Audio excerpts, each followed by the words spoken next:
دوستو السلام علیکم ورحمۃ اللہ وبرکاتہ۔ اس وقت کا موجودہ قادیانی سربراہ مرزا مسرور کا رضائی بھتیجا شمس الدین آپ کی خدمت میں حاضر ہے۔ دوستو میں اس وقت فیصل آباد میں موجود ہوں، تو میں نے کہا چلیں فیصل آباد میں بھی اپنے دوستوں کو یاد رکھا جائے جو مجھ سے پیار کرنے والے ہیں اور جن لوگوں نے بڑی محبت کے ساتھ میرے چینل کو سبسکرائب کیا ہوا ہے، وہ ویڈیو کا انتظار کر رہے ہوتے ہیں، تو کیوں نہ ان کی خدمت میں ویڈیو پیش کی جائے۔ تو دوستو آپ بھی میرے چینل کو سبسکرائب کیجئے اور ان ویڈیوز کو آگے شیئر کیجئے۔ اچھا دوستو، آپ جانتے ہیں کہ بہت سے لوگ کوشش کرتے ہیں کہ کسی طرح حرام چیز کو حلال کر دیا جائے، یعنی کوئی مال ہو، دولت ہو، زمین ہو، کچھ بھی ہو، وہ یہ چاہتے ہیں کہ یہ کسی طرح ہم پہ حلال ہو جائے۔ مگر جن چیزوں کو، جن باتوں کو اللہ تعالیٰ نے، اللہ رب العزت نے قرآن مجید فرقان حمید میں حرام قرار دے دیا ہے، اب اس کو حلال کرنے کے لیے ہیلے ڈھونڈنا، بہانے ڈھونڈنا، اس میں سے اپنی مرضی کی شکیں نکال لینا، کیا اس طرح کرنے سے وہ چیزیں حلال ہو جائیں گی؟ میں تو کہتا ہوں کہ بالکل نہیں ہوں گی۔ اچھا چلے کوئی ایک عام آدمی یہ کام کرے جو ان پڑھ ہو، جاہل ہو، جسے سمجھ نہ ہو، ٹھیک ہے تو چلو بندہ کہہ بھی دیتا چل یار انہوں پتہ نہیں سی، غلطی کر گیا ہے۔ مگر اگر پڑھا لکھا بندہ ہو، اپنے آپ کو عالم دین بھی کہے اور بہت کچھ القابات اپنے نام کے ساتھ لگائے، اگر وہ یہ بات کرے، وہ اس کام کو خود یہ کہے کہ قرآن نے اس کام کو حرام کہا ہے، اس کے بعد اگر وہ خود اس میں سے پھر شکیں نکالنے شروع کرے اپنے مفاد کے لیے، تو دوستو ایسے شخص کا کیا کرنا چاہیے؟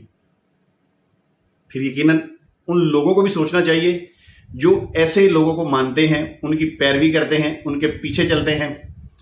اب وہ کوئی بھی ہوں پیچھے چلنے والے، بڑے سے بڑا عالم کیوں نہ ہو، بڑے سے بڑا پڑھا لکھا ڈاکٹر، انجینئر، کوئی بھی ہو، مگر جس کو قرآن نے حرام قرار دے دیا ہے وہ حرام ہی ہوگا۔ تو چلیے میں آپ کو ایک حوالہ بھی بتاتا ہوں کہ وہ صاحب خود کہتے ہیں اور پھر اس میں سے وہ شک نکال رہے ہیں، تعویل کر رہے ہیں۔ تو میں اپنے احمدی جو ہمارے بہن بھائی ہیں، میرے تو اصل میں جینون بھی ہے نا، چونکہ میرا تعلق ہے ان سے، تو میں ان سے ریکویسٹ کروں گا تو سوچئے ضرور، کیا اس طرح سے اس چیز کو نکالنے سے وہ جو قرآن نے بقول ان کے خود جس کو حرام قرار دیا ہے وہ حلال ہو جائے گی؟ چاچو جی حوالہ لگاؤں؟ اچھا ایک بڑی پرابلم ہے چاچو جی مجھے، میں کتاب کا نام بتاتا ہوں، کتاب کا صفحہ بتاتا ہوں، اب میں سکرین پہ اگر وہ کتاب کا صفحہ لگا دوں تو وہ لوگوں سے پڑھا نہیں جائے گا، اس کے باوجود میں پورا صفحہ بھی لگاتا ہوں، پھر اس کا جو حصہ مجھے مطلوب ہوتا ہے وہ لگاتا ہوں تاکہ وہ سامنے لوگ اس کو پڑھ سکیں۔ اس کے باوجود چاچو جی آپ کے لوگ اعتراض کرتے ہیں، جی پرچیاں لگاتے ہیں، جی آگے پیچھے سے نہیں پڑھتے۔ لگا دوں چاچو جی؟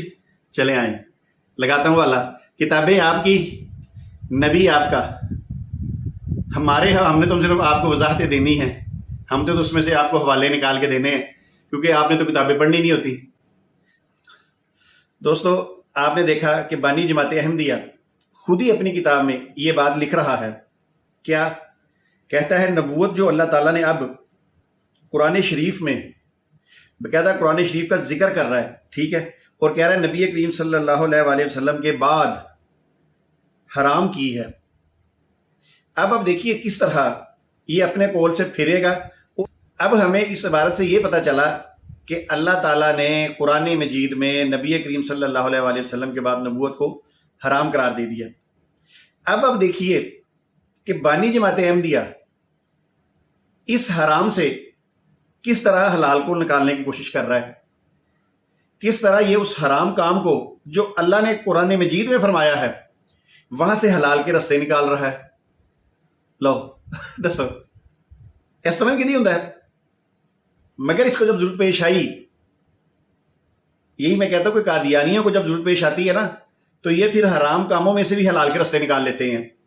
ان کے خلفاء، ان کے بڑے، ان کے مربیان، یہ سارے اسی کام پہ لگے ہوئے ہیں کہ یہ نہیں دیکھتے یہ کام حرام ہے یا نہیں حرام، جائز ہے یا ناجائز ہے، جیسا بھی ہے، بس انہوں نے وہاں سے کچھ نہ کچھ تعویل کر کے نکالنی، اگر کچھ نہ نکلے تو پھر آخری بلوات کیا ہوتی ہے ان کی؟ یہ سب روحانی باتیں آپ کو سمجھ نہیں آئیں گی۔ اب یہ میں کسی سے بات کروں گا تو وہ بھی یہی کہے گا یہ روحانی باتیں آپ کی سمجھ میں نہیں آنی۔ چلے روحانی یا قادیانی، ہم تو آپ کو سمجھانا چاہ رہے ہیں۔ خدا سے ڈر جائیں، اللہ کا خوف کر لیں، حرام کاموں میں سے حلال نہ نکالیں۔ اور لکھنے والا کون ہے؟ یہ دیکھیں، بانی جماعت احمدیہ، ہم نہیں۔ تو دوستو پھر ایک دفعہ مجھے کہنا پڑے گا کہ کس طرح یہ بانی جماعت احمدیہ خود کہتا ہے یہ کام حرام ہو گیا قرآن مجید کے مطابق، اور پھر حرام سے حلال کو نکالنے کی کوشش کر رہا ہے۔ تو کون لوگ ہو تسی یار، سمجھ جو گل نو۔ اچھا دوستو، آپ نے وہ ہمارے بڑے ہی پیارے بھائی امتیاز صاحب کی اور 4 ان کے مربیان بیٹھے ہوئے تھے، جس میں وہ ڈرپوک یوٹیوبر رضی اللہ نعمانی بھی بیٹھا ہوا تھا، وہی حوالہ جس میں عورت نبیہ کیوں نہیں بن سکتی، بڑا مشہور ہوا گا، چونکہ قادیانیوں نے اسٹریمیں دیکھی ہوں گی وہ والی۔ تو دوستو اسی کتاب کے 3 یا 4 صفحے پیچھے ایک حوالہ ہے جو میں آپ کی نظر کرنا چاہتا ہوں، جس پہ میں نے پہلے ساری بات کی ہے۔ آئیے وہ میں حوالہ آپ کے سامنے پیش کرتا ہوں اور پھر بتاتا ہوں اس میں مرزا غلام قادیانی نے کیا کہا۔ اچھا دوستو یہ دیکھیے، یہ میرے پاس ملفوظات کی جلد پڑی ہے جی 3، جس کا حوالہ امتیاز صاحب نے دیا تھا۔ انہوں نے نیو ایڈیشن جو تھا 5 جلدوں والا، جس کے اندر انہوں نے پیج نمبر 65 بتایا تھا کہ عورت نبیہ کیوں نہیں بن سکتی۔ اس سے آپ میرے خیال اسی جلد کے اندر دیکھنا چاہے یا کوئی آن لائن دیکھنا چاہے، PDF میں دیکھنا چاہے، تو 3 یا 4 صفحے پیچھے آ جائے تو آپ کو یہ حوالہ جلد نمبر 5 میں مل جائے گا۔ چونکہ میرے پاس 3 نمبر جلد ہے تو میں 3 نمبر سے ہی آپ کو پڑھ کے سناتا ہوں۔ اچھا دوستو 3 نمبر جلد کا پیج نمبر ہے جی 248 پہ بانی جماعت احمدیہ جناب مرزا غلام احمد قادیانی، یہ دیکھیے یہ لکھا ہوا ہے ختم نبوت سے مراد۔ یہ دیکھیے یہ آپ کے سامنے میں کر رہا ہوں، آپ اس کو دیکھ لیجیے اچھی طرح، اور پیج نمبر ہے 248، ٹھیک ہے جی۔ اچھا جی، یہ نیچے وہ عبارت لکھی ہوئی ہے، آپ نے دیکھ لی۔ اچھا اوپر ذکر چل رہا ہے کہ ایک اور صاحب نے سوال کیا کہ حضور سے جب سلسلہ موسوی اور سلسلہ محمدی میں مماثلت ہے تو کیا وجہ ہے کہ اس سلسلے کے خادم تو نبی کہلائے مگر ادھر اس طرح کوئی بھی نبی نہ کہلایا؟ اب فرمایا مشابت کے بارے میں، مماثلت کے بارے میں بانی جماعت احمدیہ بتا رہے ہیں، اور چلتے چلتے یہاں انہوں نے یہ عبارت تحریر کی۔ احمدی حضرات توجہ فرمائیے گا، غور سے ذرا سنیے گا، کیا کہتے ہیں؟ کہتے ہیں نبوت جو اللہ تعالیٰ نے اب قرآن شریف میں حضرت صلی اللہ علیہ وآلہ وسلم کے بعد حرام کی ہے۔ دوستو اب آپ نے عبارت سن لی، آپ اسکرین پہ پڑھ لیجئے گا کہ بانی جماعت احمدیہ یہ تحریر لکھ رہا ہے کہ نبوت جو اللہ تعالیٰ نے اب قرآن شریف میں حضرت صلی اللہ علیہ وآلہ وسلم کے بعد حرام قرار دی ہے، حرام کی ہے۔ اب اس میں سے آگے شک نکالنا، 13 صدیوں تک آج تک کسی نے اس میں سے وہ شکیں نہیں نکالی۔ اگر نکالی ہے کسی نے، ہو سکتا ہے میرے علم میں نہ ہو، تو وہ مرزا قادیانی کی طرح مجرم ہے، چاہے وہ کوئی بھی ہے، چاہے اس کا کسی بھی مسلک سے تعلق ہو۔